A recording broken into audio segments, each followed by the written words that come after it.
আজ একটা অদ্ভুত কাণ্ড হয়েছে আমার সাথে। গড়িয়াহাটে গিয়ে দাস কেবিনের কবিরাজি কাটলেট খাবো না তা কখনো হয় বলো? তাই মোটামুটি শুরুতেই খাওয়া দাওয়া সেরে নিয়ে না কেনাকাটিটা শুরু করে দিয়েছিলাম। আর ঘুরতে ঘুরতে কিনতে কিনতে আবার আমার পেয়ে গেল খিদে। ক্যাব ধরার আগেই মেয়াটাকে দেখে এত কিউট লাগলো, আর সামনে দেখি জলযোগ। আমি একেবারেই মিষ্টি পাগলু নই, কিন্তু জলযোগে ফিরনি দেখে আমি নিজেকে সামলাতে পারলাম না। হ্যাঁ, আমি ফিরনি পাগলু।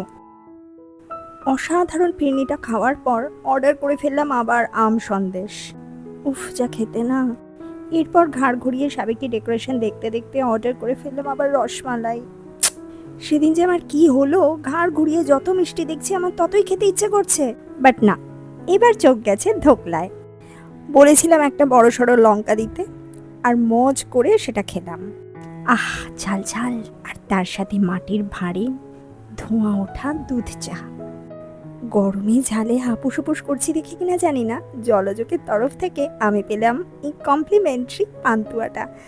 অসাধারণ ছিল ভাই। একেই বোধহয় প্রেম বলে, প্রেম। সত্যি আমি জলযোগের প্রেমে পড়েছি। দোকান থেকে বেরোনোর সময় মেনু মিউ মিউ করে বলে দিল, আবার এসো কিন্তু, দেখা হবে।